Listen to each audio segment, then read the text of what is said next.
Hey, kids. So last week, Paramount laid off 1,000 employees, and now they're discussing a renewed focus on their streaming business.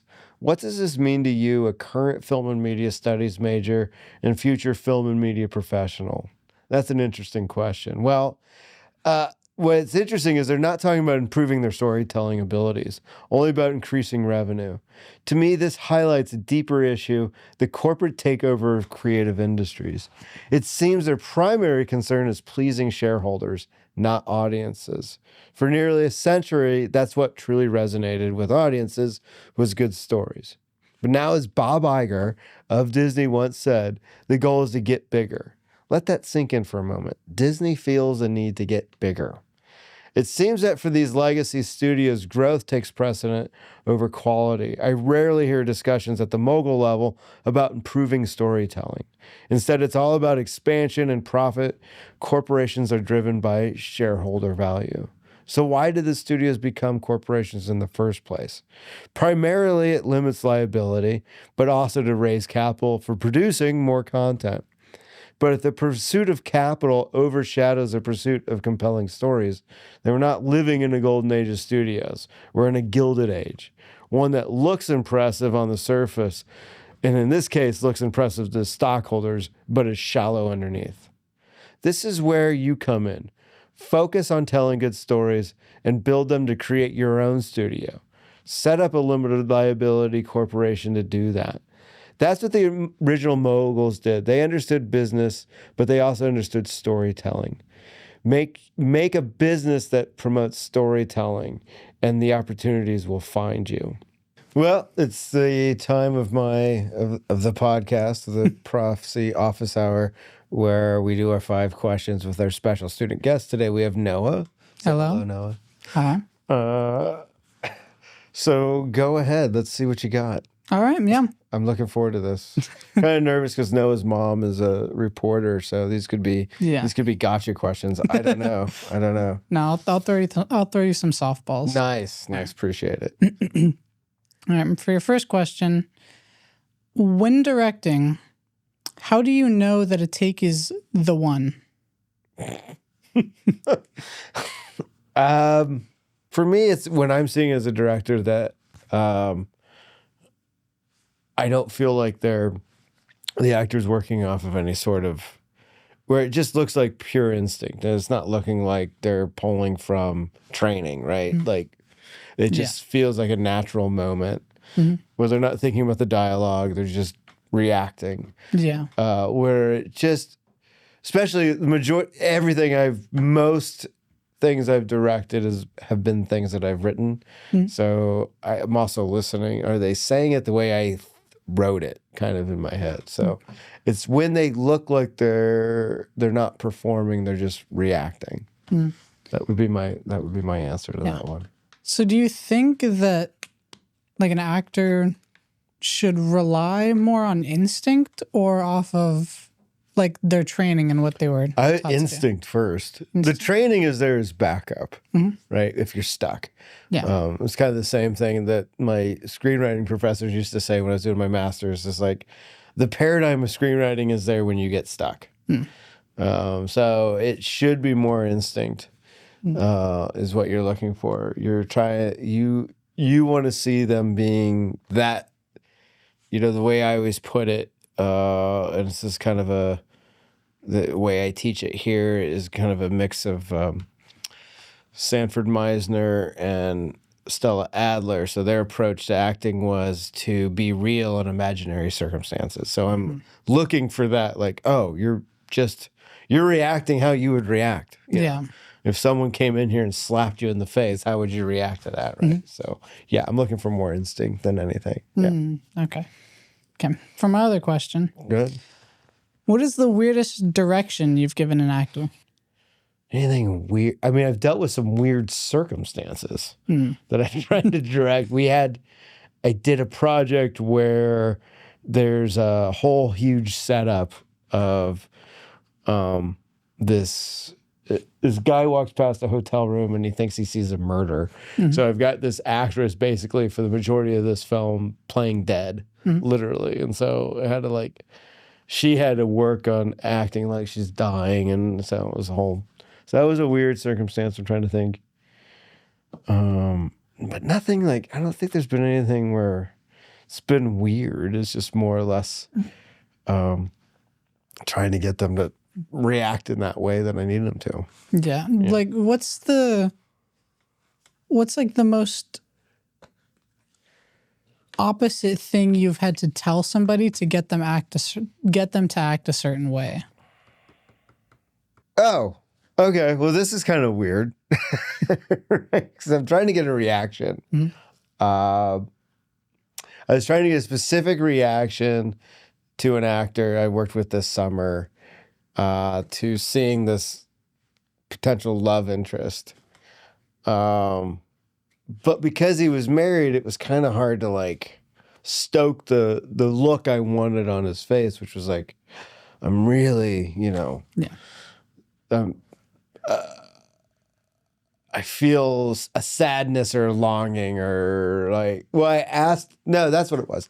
I asked him, was there been a circumstance where you're really worried about somebody? And he said, oh, I'm worried about my daughters all the time.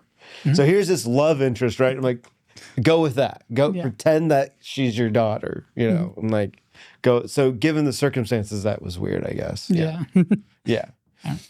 Another one I had. All right. What's one filmmaking rule that you love to break?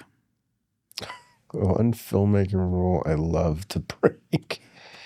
Jeez. I don't know if I think sometimes it can be fun to break the 180 rule. So the 180 rule is if there's a camera on you and I'm looking at you, the camera if the camera's on this side, it's got to be on your opposite. Yeah. Right. So if you break that, you're doing it to disorient people. Typically, like, oh well, that seems weird. Kubrick did that a lot in The Shining. Yeah. Another thing to do is I think I don't know if it's anything I love to do, but messing with timelines, right? Yeah. So I might write a sequence to be a certain way, and then I know kind of intuitively in editing, I'm going to move things around in the timeline. So I think, but you can only mess with the timeline if you know how the structure is supposed to. As I always tell students, it's like you can only break the rules once you've mastered them, and if you don't know what the hell you're doing, then it just looks like you don't know what the hell you're doing. Yeah. So I think messing with timelines and they always say too is like if you're in a tight close up, you don't want the person to be exactly centered, but then you would do that for disorientation purposes. So Yeah. So those are, I don't know if they're rules, but those are things that I'll mess around with. Yeah. Do you have a favorite instance of somebody breaking 180?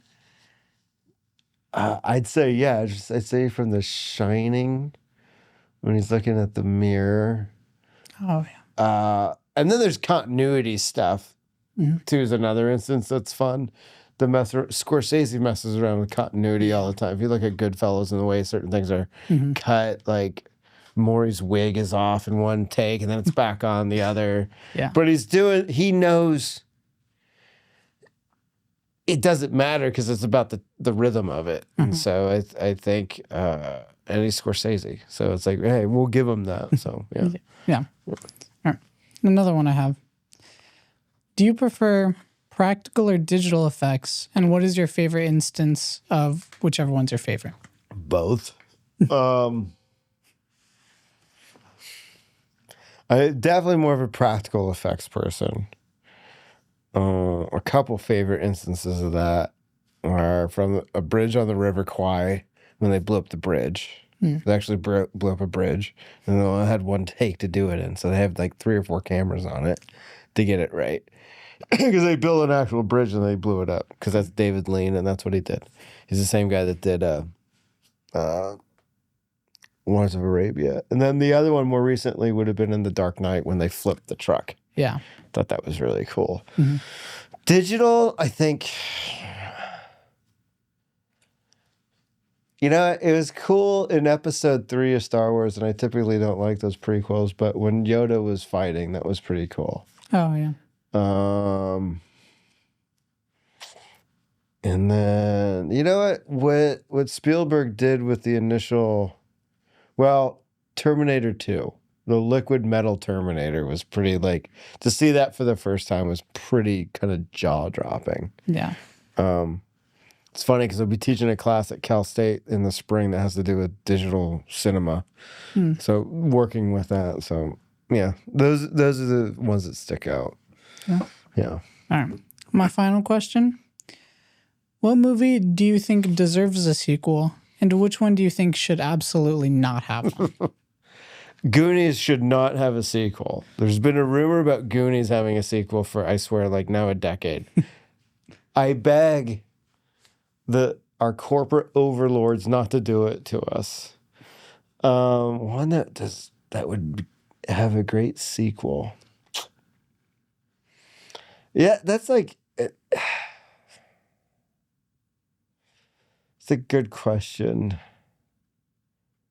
It's always one of those things for me of like, where would the characters be 30 years from now? That would make it more interesting because that was The Color of Money is a sequel to The Hustler. So it was about 30 years later that Newman did that film. But yeah, Hustler was the first one, and The Color of Money was the sequel to that. So in that thought process, what character would I like to catch up with 30 years later?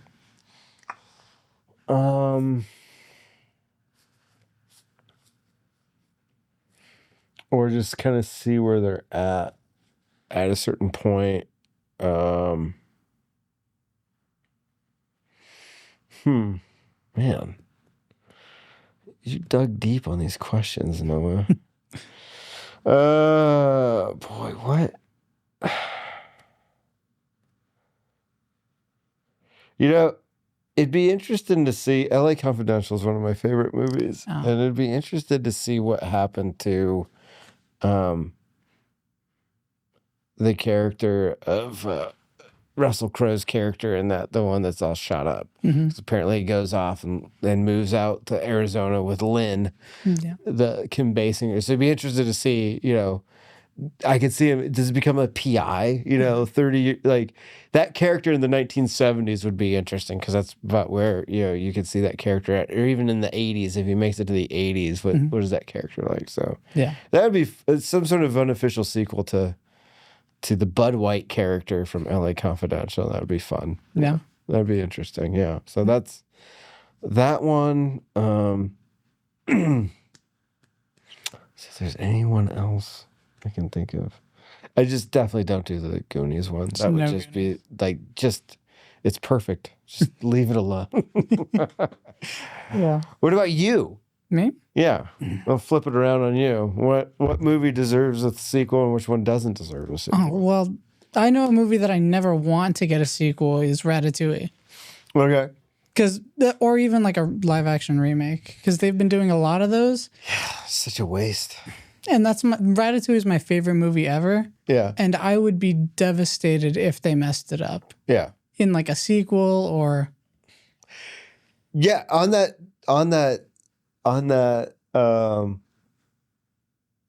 train of thought, I saw Tarantino talking about this. Oh.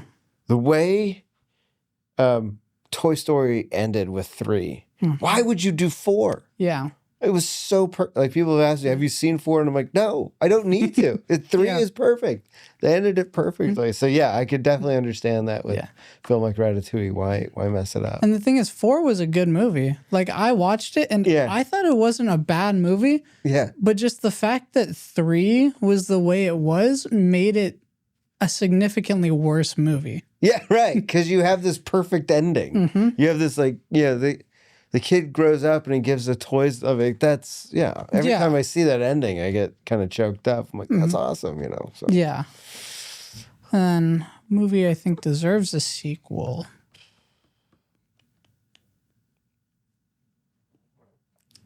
You really spun it back on me.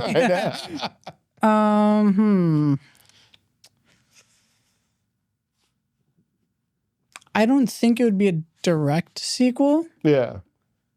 But I think some type of pseudo spin-off of Inglorious Bastards That'd be fun. would be really good because there's a lot to that movie. Yeah, there's a lot to that. Yeah, especially with the Aldo Rain character. Yeah, or to see what happens to Yeah. the Jew hunter character in that. Yeah, that's a good point. Yeah. I was just thinking about that movie last night. Oh, cool, man. Yeah. Well, thanks for talking with me. Yeah, no problem. It was really fun. All right, good. I hope it was fun. Yeah. All right, until next week. All right. Same bat time, same bat channel.